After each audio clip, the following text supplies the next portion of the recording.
Bismillahirrahmanirrahim. Alhamdulillahirabbil alamin. Wa sallallahu wa sallam wa baraka ala abdihi wa rasulihi Muhammadin wa ala alihi wa sahbihi ajma'in. Amma ba'd. Pada pekan yang silam kita telah memulai pembahasan tentang nama Allah. Bahwasanya nama Allah Jalla wa Ala itu memiliki dua makna. Ya, pertama sebagaimana diungkapkan oleh sahabat Nabi yang mulia sallallahu alaihi wasallam Ibnu Abbas, makna Allah adalah dzul uluhiyah wal ubudiyah. Dzu al-uluhiyah, pemilik al-uluhiyah. Al-uluhiyah adalah segala macam bentuk penghambaan yang hanya layak ditujukan kepadanya karena memang dia layak untuk disembah. Ya. Kenapa dia layak disembah? Karena dia pencipta alam semesta, pengaturnya, pemeliharanya, penjaganya, dan memiliki segala macam sifat yang sempurna.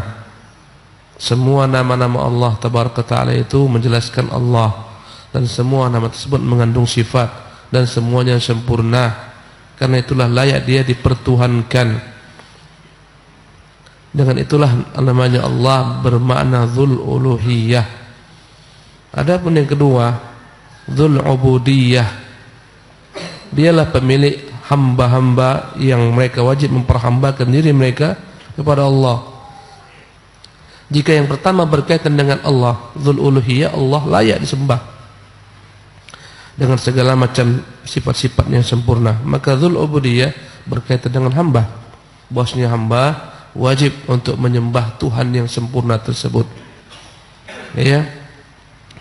Yang kedua, makna Allah adalah dzul ubudiyah. Berkata Ibnu Qayyim rahimahullah, "Ats-tsani al-wasful muta'alliq bil 'abdi min hadzal ismi."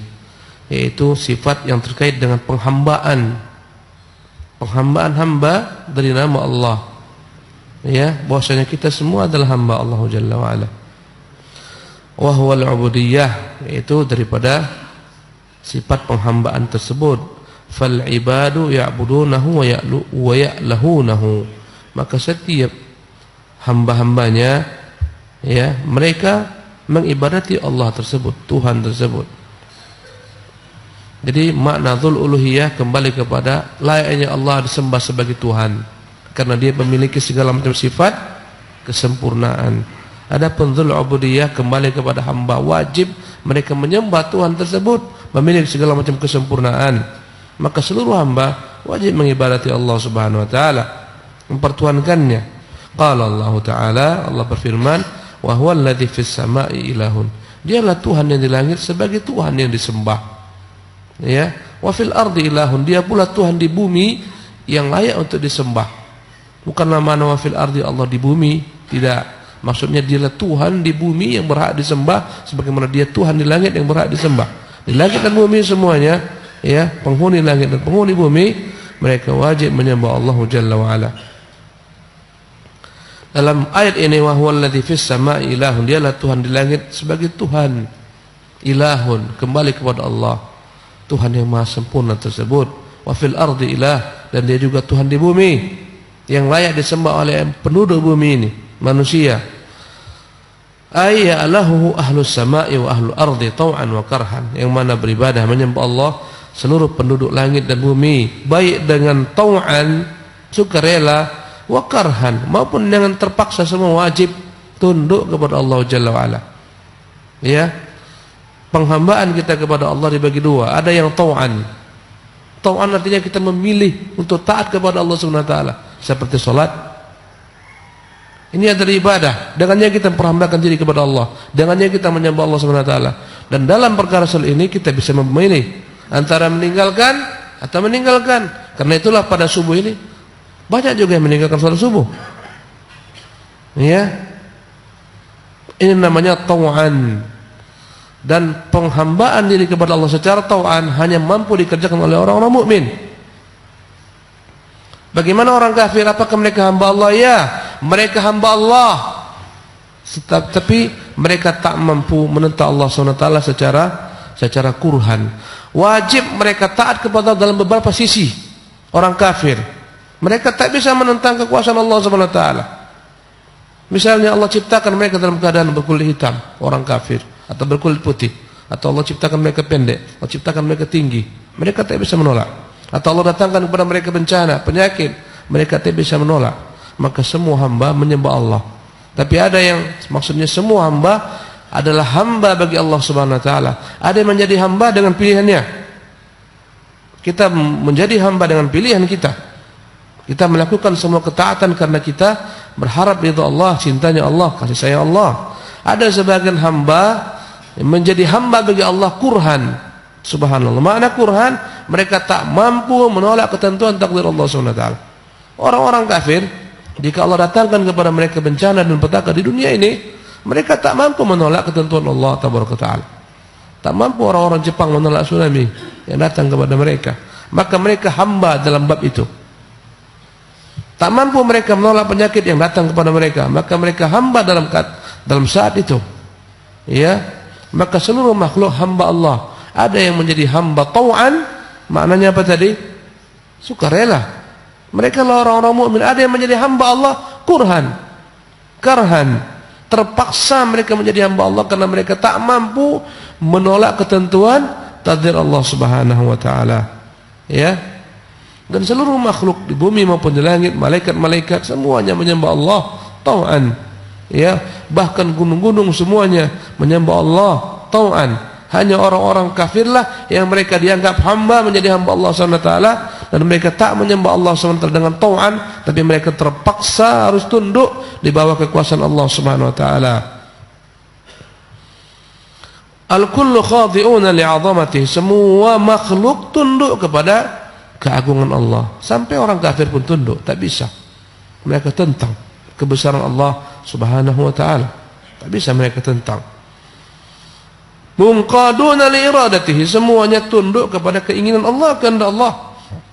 Wa masyiatihi, keinginan Allah Subhanahu wa taala. Tak ada orang kafir yang mampu menolak Allah ciptakan di dalam kondisi misalnya kulitnya hitam, rambutnya keriting. Kemudian dia ingin menolak ketentuan Allah, tak bisa. Dalam hal ini mereka menjadi hamba kurhan atau karhan. Ya, yang mereka tak bisa menolak. Allah ciptakan mereka berjenis kelamin wanita. Bisakah mereka tolak? Tak bisa. Meskipun mereka operasi, kelamin mereka tetap, tapi tidak original, tidak asli. Tak mampu melaksanakan segala macam fungsi kelamin yang Allah ciptakan. Rambut kita, semua manusia, baik orang mukmin maupun orang kafir, rambut yang Allah ciptakan tak bisa mereka rubah. Ya, ada yang rambutnya lurus, ada yang rambutnya keriting. Keritingnya pun bermacam-macam. Ada yang keritingnya ikal, enak dipandang, bagaikan ombak, indah sedikit. Ada yang keritingnya dahsyat, bagaikan benang kusut. Baik mukmin, baik kafir, apakah mereka bisa menolak ketentuan takdir Allah Subhanahu wa taala? Tak bisa. Tak mau aku seperti ini, aku mau rambutku lurus, tak bisa. Diluruskannya pun tak original. Akan kembali sebagaimana kondisi asalnya. Allahu Akbar. Semua kita munqaduna li amrillah, tunduk kepada Allah. Mukmin kafir, apakah ada orang kafir yang mampu merubah uban yang diciptakan kepadanya menjadi tidak beruban? Dicat pun tetap ada ubannya. Hanya sesaat, berapa lama akhirnya hilanglah warna cat tersebut, kembali kepada warna aslinya. Warna apa? Warna uban. Maka dalam bab ini semua kita hamba Allah, mukmin maupun kafir. Tapi orang-orang mukmin mereka hamba Allah, menyembah Allah secara tau'an, sukarela. Ibadah-ibadah yang mereka lakukan semuanya dengan pilihan mereka. Adapun orang-orang kafir mereka dipaksa menjadi hamba Allah Subhanahu wa taala kurhan dalam ketentuan-ketentuan takdir Allah Subhanahu wa taala. Maka semuanya hamba Allah. Anuna li'izzatihi wa qayyumiyatihi. Mereka semua merasakan keperkasaan Allah. Kemudian mereka semua merasakan kemandirian Allah Subhanahu wa taala, Tuhan yang Maha berdiri sendiri. Karena semua makhluk berdiri dengan Allah. Bergerak dengan Allah. Hidup dengan Allah, semuanya. Wa ibadur rahmani ya'lahunahu wa ya'budunahu. Demikian juga hamba-hambanya Orang-orang mukmin, ibadur rahman, hamba-hamba Tuhan yang Maha Pemurah. Di sini ibadur rahman disebut dengan nama idhafatut tasyrif. Idhafatut tasyrif, hamba-hamba Allah. Maksudnya adalah penghambaan khusus, ubudiyah khassah. Penghambaan dibagi dua, ubudiyah ammah, ubudiyah khassah. Ubudiyah khassah penghambaan milik orang mukmin semata yang menyembah Allah dengan sukarela. Yang kedua ubudiyah ammah, hamba secara umum bahwa seluruh makhluk adalah hamba Allah, tak mampu menolak ketentuan takdir Allah, kekuasaan Allah, kehendak Allah, keinginan Allah SWT. Ya, semua makhluk, baik manusia, baik binatang, baik seluruhnya, malaikat, jin, semua mereka hamba, ya, dengan makna ubudiyah ammah yang mereka tak mampu menolak ketentuan takdir Allah. Tak ada yang mampu menolak, ya Allah, kenapa kau ciptakan aku sebagai jin? Aku mau menjadi manusia. Tak ada yang bisa. Ya.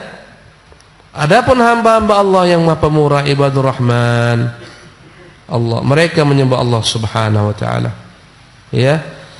Ya'lahunahu wa ya'budunahu, mereka mengibadati Allah Subhanahu wa taala, wa yubdhiluna lahu maqdurahum min at-ta'alluh. Semampu mereka berusaha menyembah Allah Subhanahu wa taala. Ya, minat ta'alluhil qalbi, baik dari sisi hati mereka berusaha mematrikan hati mereka untuk senantiasa menyembah Allah, berharap kepadanya, takut kepadanya, bergantung kepadanya. Waruhi, ruhnya pun demikian. Wal qawli wal fi'li, dan demikian juga perkataan maupun perbuatan mereka. Segala perkataan, segala perbuatan mereka berupaya menjadikannya sebagai sarana penghambaan, menghambakan diri kepada Allah, mengharapkan ridha Allah Subhanahu wa taala. Bihasabi maqamatihim wa maratibihim, tentunya sesuai dengan tingkatan masing-masing kedudukan. Tak sama kedudukan para nabi, ya, dan nabi sendiri pun bertingkat-tingkat, ada ulul amri, ada ulul azmi, ada yang tidak. Para nabi bertingkat-tingkat, ada yang rasul, ada yang tidak. Tak sama kedudukan mereka dengan tingkatan berikutnya para siddiqin, di bawahnya para syuhada, di bawahnya para salihin. Yang salih ini pun bertingkat-tingkat, yang syuhada bertingkat-tingkat, siddiqun bertingkat-tingkat. Semuanya menyembah Allah sesuai dengan maqam mereka masing-masing, sesuai dengan tempat yang Allah berikan kepada mereka, kedudukan yang Allah berikan kepada mereka. Tak sama siddiqun menyembah Allah dengan kita ini. Tak sama Abu Bakar Siddiq mengimani Allah sebagaimana kita mengimani Allah. Tak sama. Bahkan tak sama keimanan semua para sahabat dengan keimanan Abu Bakar Siddiq kepada Allah Subhanahu wa taala. Jadi semuanya menyembah Allah sesuai dengan, ya, maqam, kedudukan yang Allah Subhanahu wa taala berikan kepada mereka. Dan setiap orang bisa berupaya untuk naik kedudukannya, naik tingkat. Semua orang bisa Allah berikan, yakni ikhtiar, kecuali maqamun nubuwah. Maqamun nubuwah, kedudukan para nabi, tak bisa kita upayakan. Aku beribadahlah di sabilun najah supaya jadi nabi. Tak bisa. Pintu nubuwah tertutup, hanya milik Allah semata. Tapi tingkatan kita dari maqam salihin naik ke tingkat berikutnya, maqam syuhada, maqam siddiqin, semua kita berusaha ke sana bisa. Walaupun as-siddiq la kas-siddiq, walaupun kita telah mencapai derajat siddiqin, tak akan mungkin kita dapat menyamai derajat Abu Bakar Siddiq. Subhanallah. Waqad jama'a Allah hadaini al-ma'nayain, Allah telah mengumpulkan dua makna ini, makna al-uluhiyah dan makna al-ubudiyah, fi iddati mawadhi'a min al-Qur'an, dalam banyak tempat. Misal qawlihi ta'ala, seperti firman Allah Subhanahu wa taala, innani anallah, sesungguhnya aku ini adalah Allah. Allah dzul uluhiyah, pemilik segala macam bentuk peribadatan, karena memang aku layak diibadati, dzul uluhiyah, karena memiliki sifat-sifat yang sempurna. Fa'budni, karena itulah sembah saya. Inilah makna dzul ubudiyah. Karena aku pemilik segala macam sifat kesempurnaan, sembahlah aku. Yang pertama namanya uluhiyah, yang kedua namanya ubudiyah. Lihatlah tuhan-tuhan yang disembah berupa kayu-kayu, berupa batu-batu. Pertama, dzul uluhiyah mereka tidak memiliki uluhiyah. Uluhiyah kesempurnaan dari segala macam sifat. Mereka tak pernah mencipta, bahkan mereka dicipta. Subhanallah. Ya. Mereka tak memiliki kehendak, bahkan mereka, subhanallah, dikehendaki oleh pencipta-penciptanya. Berbeda. Mereka binasa, sementara Tuhan Allah tak binasa. Karena mereka ini tidak memiliki dzul uluhiyah, maka mereka tak memiliki dzul ubudiyah, tak layak disembah. Subhanallah. Tuhan ini sogok diberikan makan makanan, diberikan apem, diberikan bolu, diberikan macam-macam, misalnya diberikan jeruk. Layakkah disembah? Tak layak. Subhanallah. Kenapa? Tak memiliki ubudiyah, tak memiliki uluhiyah.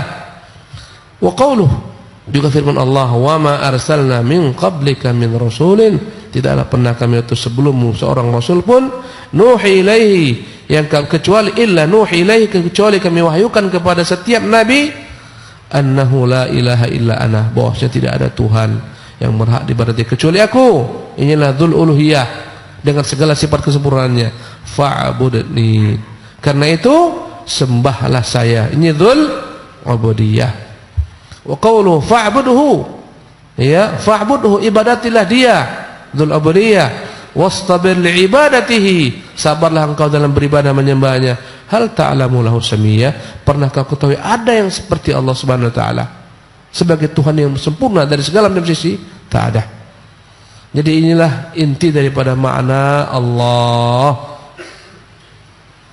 Pertama, dia pemilik apa tadi?